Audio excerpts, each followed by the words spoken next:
Yes, I'm Greg, and I'm here to tell you that you are always near a shop. It's a talk in two parts. The first part is about the free Danish basic data, and bear with me while we walk through these different types of data you have here. I promise you, after you walk out of this tent, you are able to make or visualize spoken geography better than I am. At least that's the point here.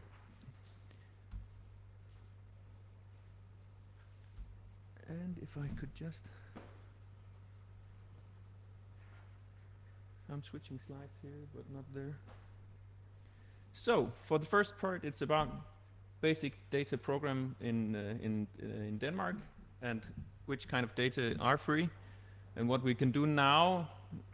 This starts to smell a bit, but what we could do since 2013, but which is more and more enabled now. And part two is about geography in life and law.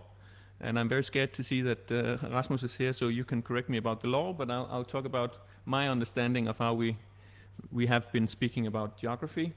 And the last part is bringing words to the map. And part two is generally about my little example of illustrating how easy it is to say, let's surveil anything up to 200 meters from any Danish company, and how this turns out to be, it's only 200 meters, it turns into, whoa, this is all of Denmark actually. Yes. I'm from a company called Septima. We're small.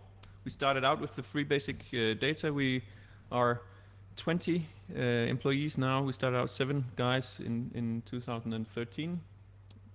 My daytime job is helping the government pull taxes out of all of you by making these data and some more into evaluations of property in Denmark, amongst other. So, what is this basic data? Of course, it's a program, because everything in government is part of a program. If it's just a project, it's not big enough, so this is a big program. And the first thing was agreeing, what is basic data actually? So we have various core information about individuals, about your property, about your business, about your address, anything really. And all this is the foundation of our society. That's why we call it basic data. But nothing makes the wheel turn round like money, so we had to, or they had to find out in 2012 that basic data is also financing.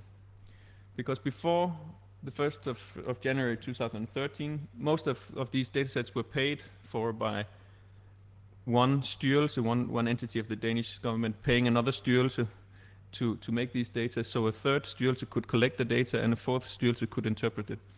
So they found out, hey, let's save about 2.5 billion kroners a year by not invoicing each other. So it's also about financing.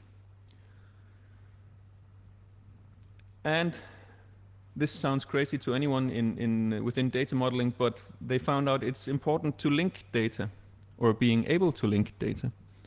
So when you tell, let's say, the 112 operator in Copenhagen, if you live in Copenhagen, you call the 112 operator, the first thing he sees is a map, and we then help them find out where you are. And then you say, I'm at this and this address. And until about 20 years ago, he would sit with a Kakskort, all Danes know this, and say, okay, you're in 117A2. But now we can link actually the addresses to the roads. That might seem like a big deal. You don't seem impressed.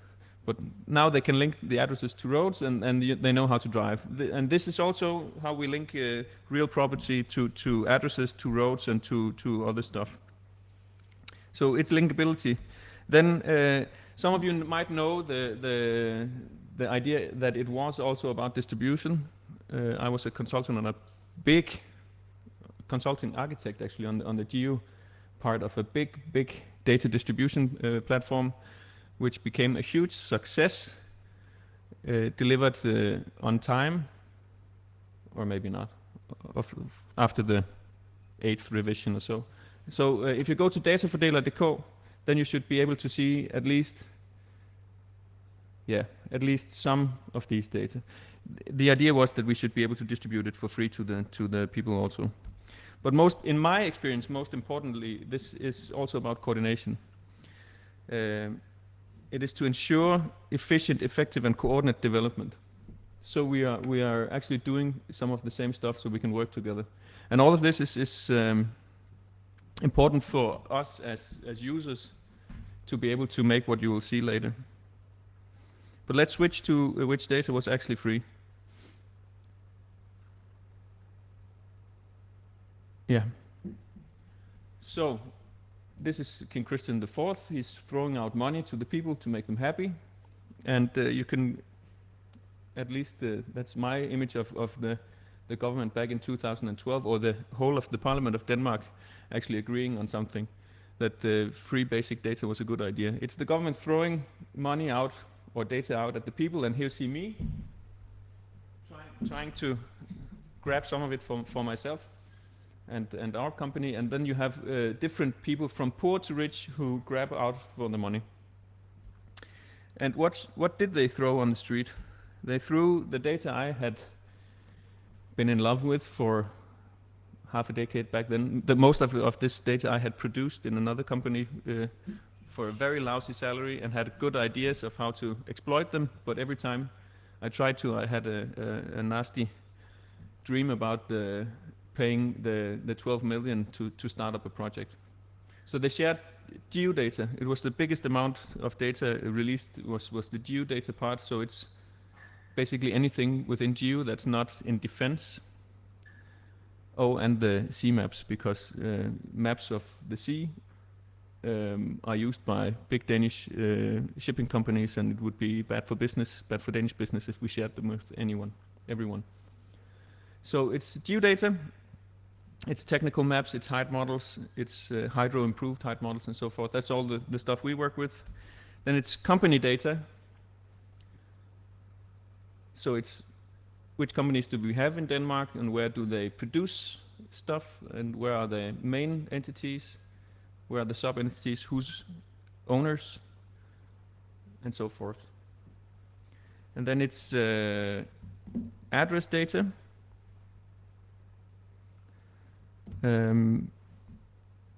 Though they were already free. Sorry, it's my daycare. I just have to. Just a minute.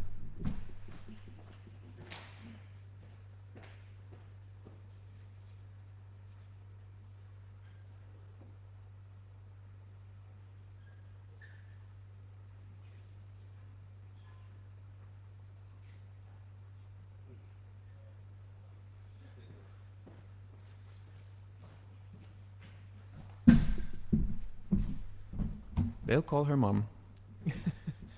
It's address data, though they were already free and being distributed. So it's where are the different addresses when we say Frederiksberg and Nitten, where is that?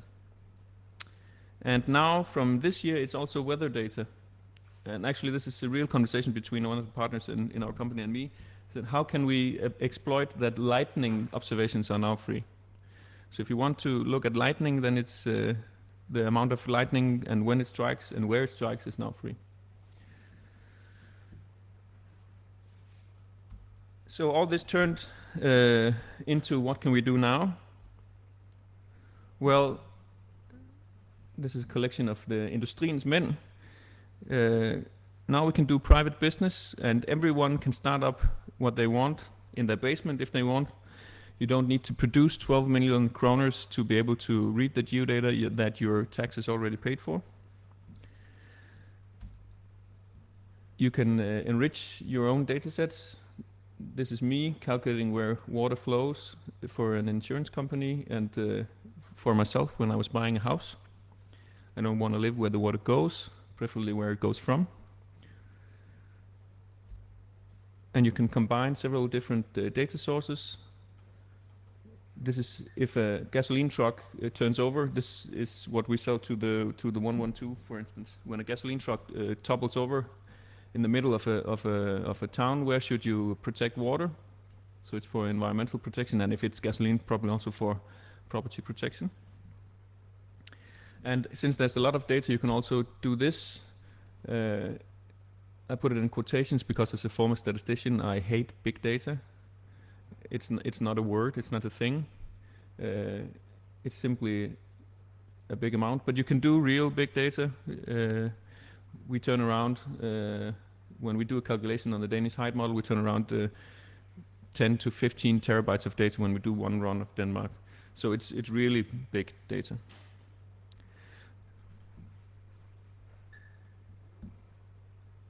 Then we should almost have had Rosa Lund here. Now the private initiative can actually try to take the risk in doing stuff without being thought up by some public admin guy saying, I want something. And that's why I could make this stuff you will see later. And then actually what's happening right now is we test a lot of ideas. And we create and sell, as a company we create and sell the added value. But before anything you had to do, you had to get permission, either go with the money, 12 to 13 million kroners to the government, pay for the data, or come with a good idea and they hopefully wouldn't steal it for themselves, but try to finance you. And then we get beta data. This shouldn't be a surprise for you, but this, when people work together, usually people actually behave rather well. They help each other. And there's quite a good story about the Danish address data being shit, but OpenStreetMappers helping with heightening the quality to around 99.9% good addresses instead of 95, because the rest, there wasn't any economy in making the rest better. Then you get, then this is the slide that probably will infuriate some of the public admin guys. Then the people will get better insight. I don't know if you can see it, but it's from the Quest for the Holy Grail, and it's communist peasant questioning if the king is right. And now we're moving towards the main part of the talk today, because it is the right of the people to question if the king is right. But before you had to pay, let's say, if it's my case, I use both. I use data for around 45 million kroners pre 1st of January 2013. I wouldn't be able to make what I've made with the surveillance camera oversight without paying upfront 40 million. And I can promise you, I wouldn't have done it if I were to pay 40 million. So the people get better insight, and that leads us to the next slide. We see this a lot.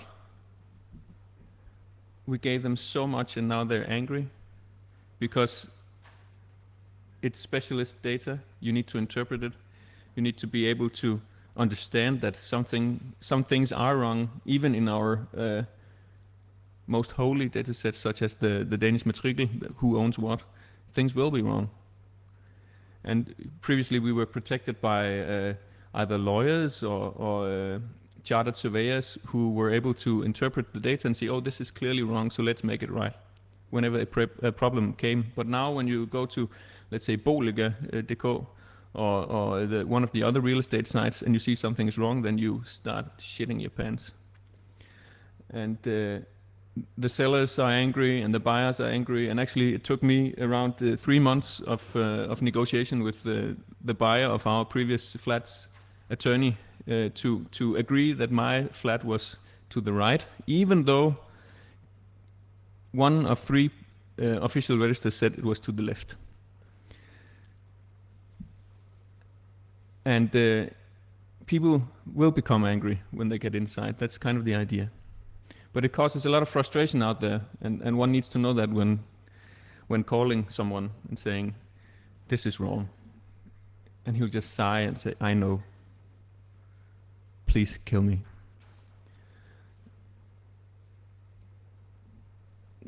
Then to the most interesting part for today. Now you had an overflight of the Danish basic data, and we'll go to geography in life and law. Because we all walk around using geography every day, but vocally. So if none of you had the address here, my guess is you would have quite a hard time getting here. So we have to agree on where are we, and we use vocal descriptions for that. Sometimes we write them down, but basically it's vocal descriptions. So some of the earliest would be, or the most general would be, it's an hour to the east.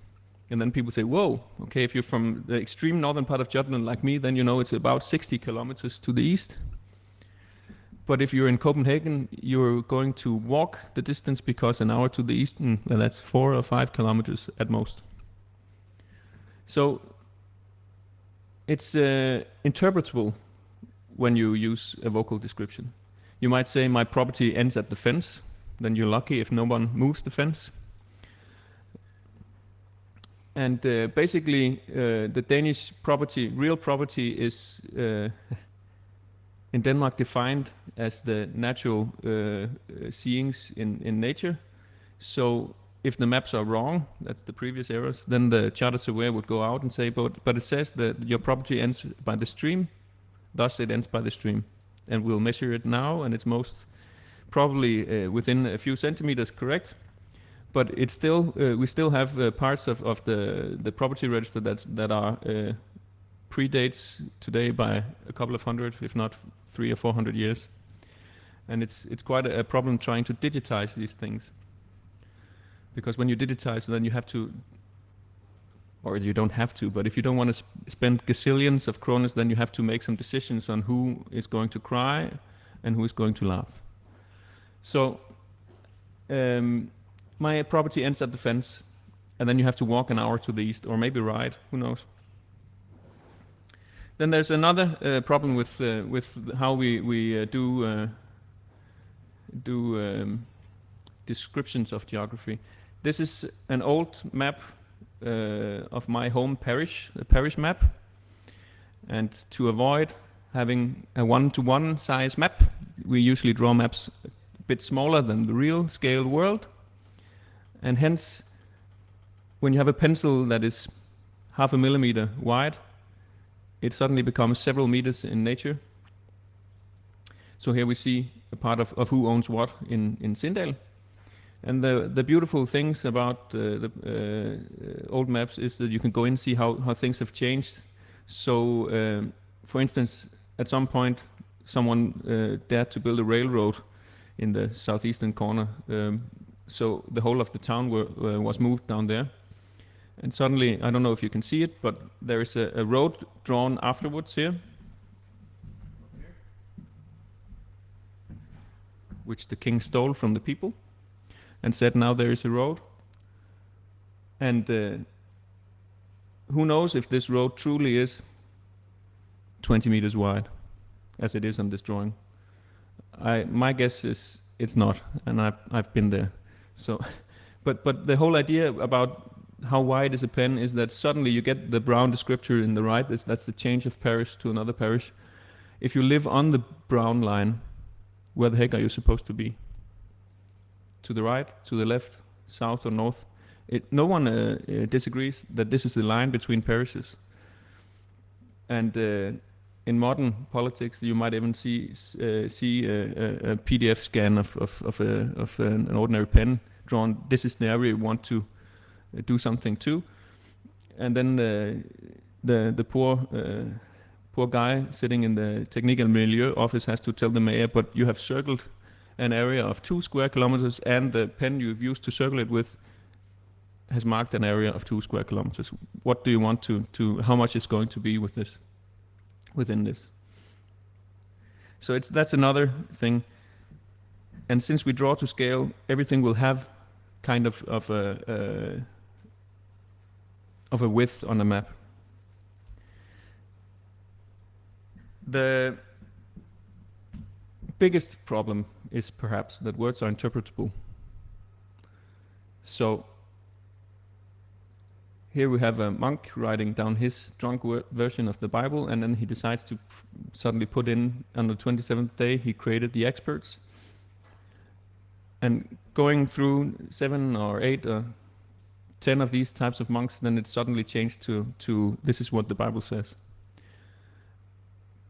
And every time you hear a word, then you interpret it in your own mind. So for example, I heard that the new law states that you have to wear your face mask in near the station. And then everyone says that's a good idea. Of course it's a good idea, but what is near the station? Then I have some geo-nerds writing me, Greg, does the matrikel, the parcel register of Denmark, is that in 3D, or will any road passing under a station actually be on the station? And I'd had to sadly say to him, yes, any road or any path crossing a parcel in Denmark which is owned by the Banestyrelse or DSP is probably at least geographically near the station. Actually, you're probably on the station. In those parts I come from where we don't develop that much, we mostly remove buildings. Probably most of the town of Sindal will be on an area owned by DSB.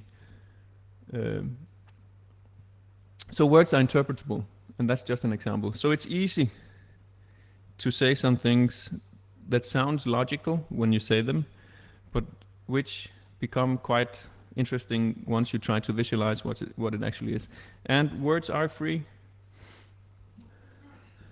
So when coming to the next part, when Nick says it's only 30 meters from businesses, that can't be much. Then he's right. If you're standing outside the kiosk, then 30 meters is 30 meters. You can see. And if you have an office where I have on Strøget in Denmark, then you can see shops all the way down Strøget. So it's 30 meters from everywhere. And then you can walk a bit out of the town, and then it's still 30 meters because it's not shops. It seems to be businesses that just have to have deliveries in and out. And then you might say, oh, that really, Greg, that's not what he meant. No, that's not what he meant, but that's what he wrote. And that's what we will come to for my little visualization example here in the last part of my talk. So when Nick says, or any other, that's just because I was punked by some friends to say, how much is this? After I've did it in private, then some of the partners in the company say, you have to put this online so people can see, because we fight with this every day. Then we'll go to the last part. It's bringing words to the map. So actually visualizing what you say. And when Nick says 30 meters, that's not much, then Greg says, 30 meters from all businesses? And 30 meters from what? Is it the address? Is it the parcel? Is it the property? And if it's the property, which types of properties does this actually, are we actually going to interpret this from? Because in Denmark we have at least, I was surprised before the summer holidays, that we have at least, I knew we had at least 3 types of properties in Denmark, or three different registers, but apparently we have quite a bit more than 3, depending on who you talk to. If this municipality, the tax property evaluators, or who you're talking to, but we'll get back to that later. But how much is this actually? And then these slides are for your convenience. I took the Danish businesses and the location. I'll just, if I may, take this. I took the Danish businesses and the location. They're free. I managed to grab a hold of all the 3 Danish registers of addresses and building parcels. And I loaded those into a huge database cluster that we have, or that's not true, we had it already on the cluster. But let's say I collected all these to see, is Nick Hegerup right about not being far from, or that the data coverage is far from all of Denmark. And that's how we think when we do these kinds of analysis, if we're paid or if we're not. If we aren't, it's about trying to make the words into something visual or into numbers. Yeah. Then there's a lot of open source software that we use and that I use for this. It's a Postgres with the PostGIS extension. That is the most powerful. If you manage to write SQL, that's the most powerful combination you can do if you want to make anything with geography. It's so fast, and its planner, the SQL planner in Postgres, is so powerful that even if you manage to write just a bit of SQL, then you'll see a result at some point. Then I've used the free also QGIS desktop GIS system. That's a geographical information system. And later I coupled it with the map server for serving it, and for that I used the GWOGR extension. But this is a software, you just download it and make something smarter than me. And then, as we always do, we take on the actual words when someone says, can't we do this, and how much is that? So I took all Danish companies, and they have a text address. So I have an algorithm that converts the text addresses into a real address, so a UUID to the address register. And then I coupled those. I even forgot to write that. Then I joined those. So I had the point of where companies are registered. And one could say, going to the illustrations later, that this is where the company lives. And usually you'll see these kinds of illustrations. This is the dot.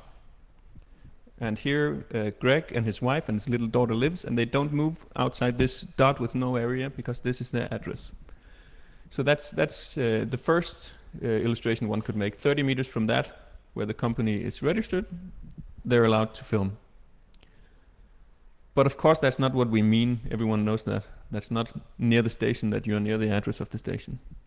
So I did a special join to the parcels in the Danish matrikel.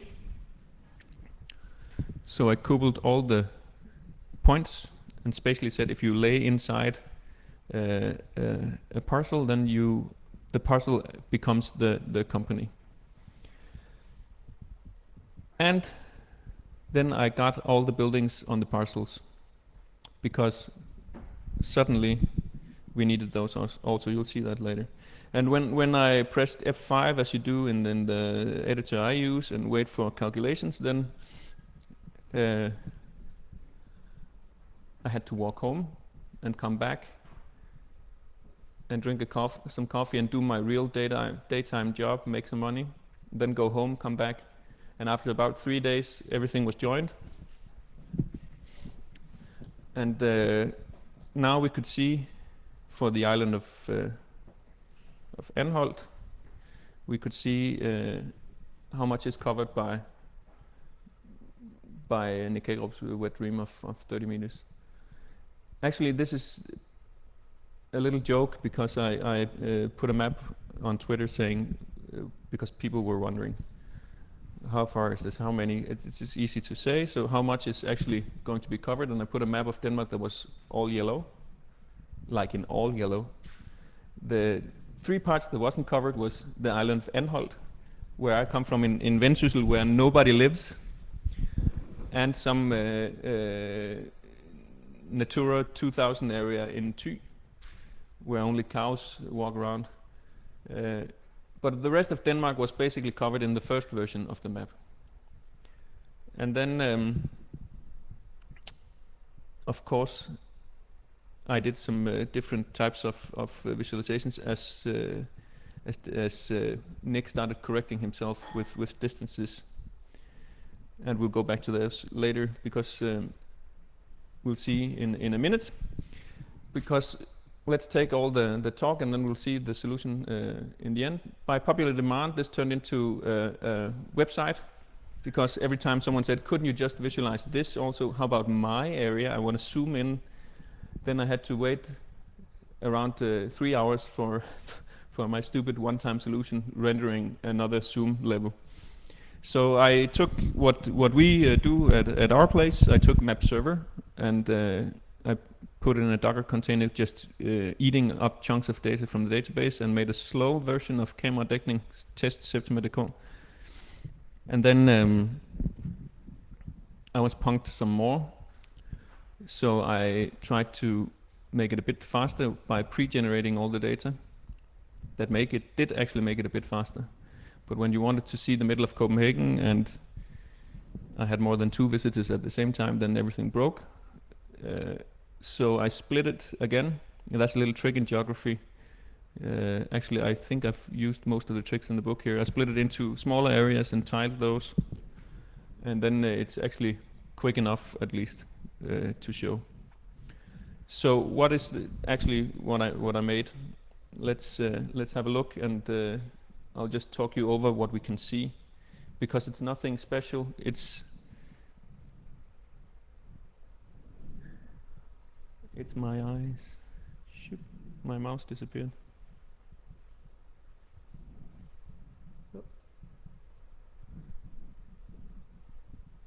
I have 2 mice now, one at each screen.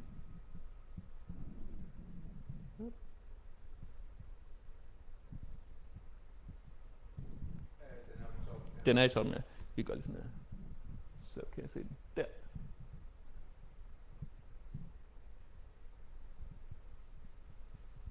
That's it. Okay. So let's see. This is... I can't even read my own words. I'll just have a look.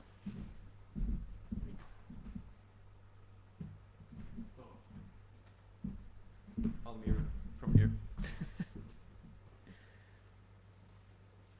Just a sec.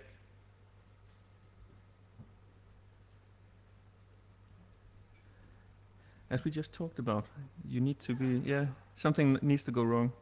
It's not the version of the slides I uploaded to our server this morning, so the last 2 you have to bear with me. Keep changes. So now we see the same. Nice.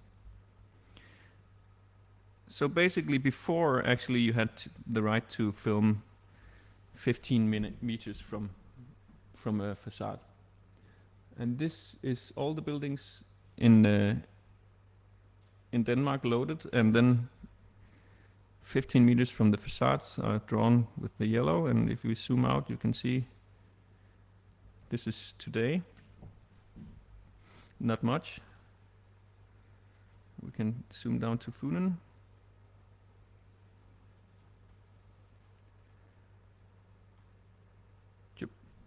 So actually today with 15 meters, then these are the areas that are covered. And then we can switch to which areas are now covered by the new law. And then hopefully it will update. So if we zoom in,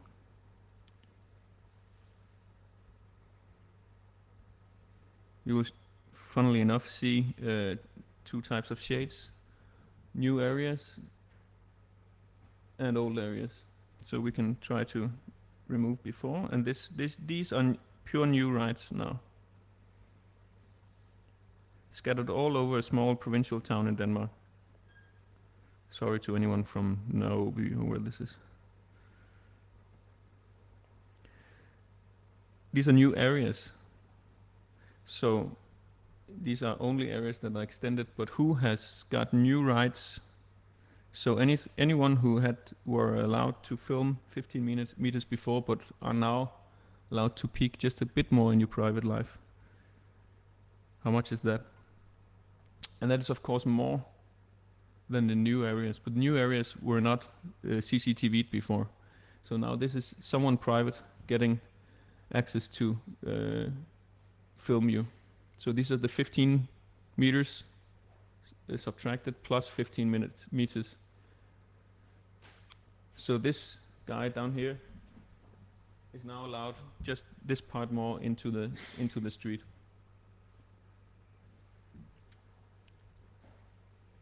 And if I turn to the technical map, then you can see that I actually took the buildings.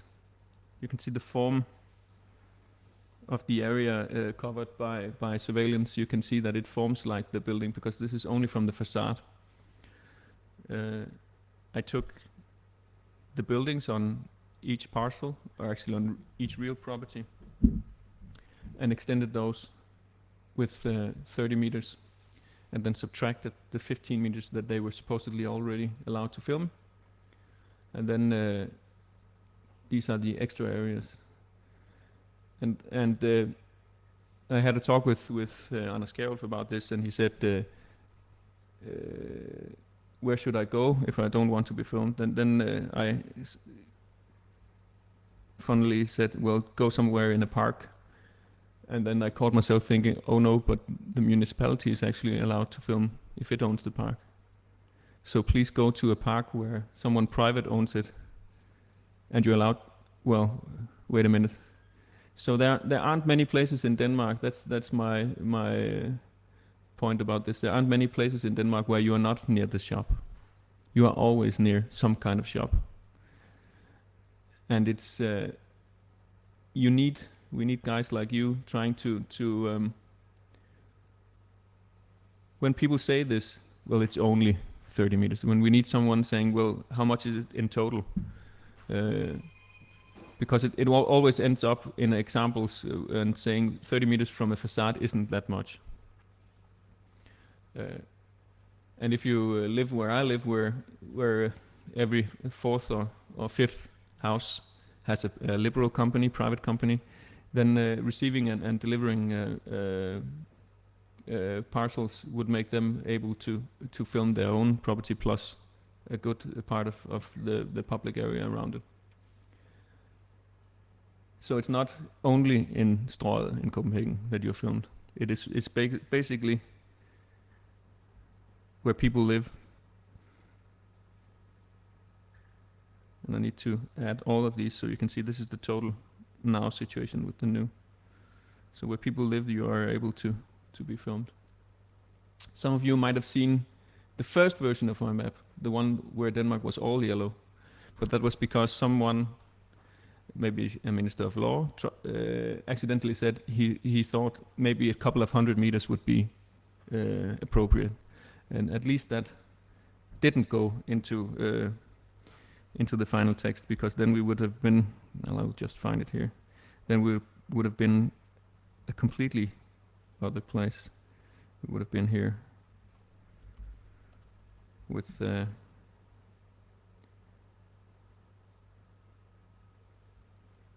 this image. So this was the first, it would make sense, about 200 meters illustration. And it's a bit to think about, because I totally agree. Stuff you don't, you can't visualize yourself. Then it seems reasonable. 200 meters, that's not far. But in total, it seems like quite a lot if you ask me. Let's jump to somewhere else. Like this. Most of the Danes know this image. It's the king. He's been shot in the eye. So in conclusion, sometimes you need to help when he's blinded to help him see. But it's not over yet, and probably should carry on. And I think that was all for me today. Oh, and we're hiring. Thank you.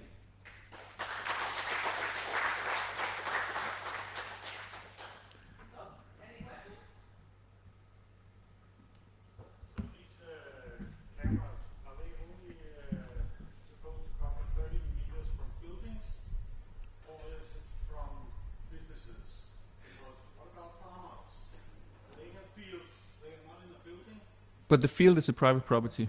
Exactly. Yeah. So it's 30 meters from buildings onto public property.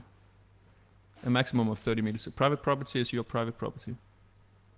But there are no buildings on the field. No, but you can film your private property as far as I'm aware. So basically it's all yellow. Basically everything owned by either a municipality, a private person, or the government is all yellow. That's a philosophical question. Yeah. Embassies. No, yeah. Well, they're owned by someone too, who maybe don't care about the rules. But yeah, basically that's the point. So it's how far you're allowed to film on someone else's territory. You're never allowed to film into private property, for instance. You're not allowed to film people that are naked in their garden and so forth.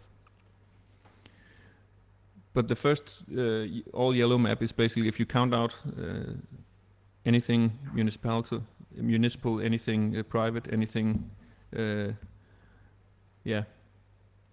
governmental, then you don't have much of Denmark. Actually, I don't know of places in Denmark that aren't owned by those three entities.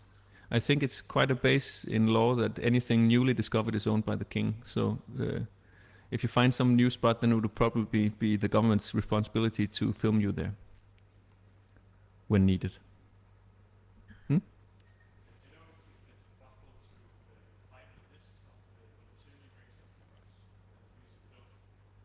I'm sure that Anders told me I have to register my cameras because I have cameras myself. So I think the list is held privately by the police. But you can make your own donation by telling. Isn't that true? You can go register yourself if you're a business. Yeah. Donate your fine cameras to the police by volunteering on the list. Or actually, I think you're supposed to do it now. But I wouldn't deem it plausible that you would be able to get the list. They like the list. Yes? More questions? Is all this data also accessible probably via stuff like APIs and things? Yes, yes. Because I tried to get some information for open data from Denmark from the Danish Meteorological Institute. Yeah. And they offered me this data via some sort of centralized. Yeah. What is it called and what does it do? We also work with them.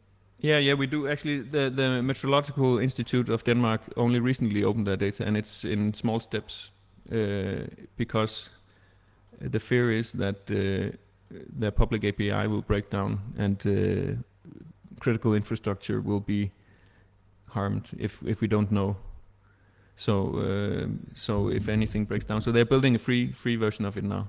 And apparently lightnings are now free. So if it was lightnings you were looking for, they should have been publicized or published last week. Yeah, it's they're opening small parts. It's really, you have to also sometimes really give out credit where it's credit's due.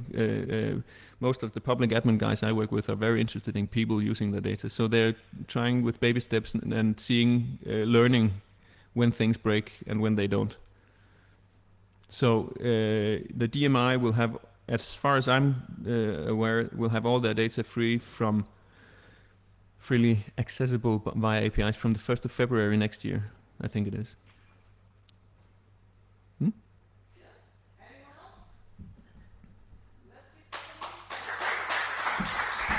Thank you.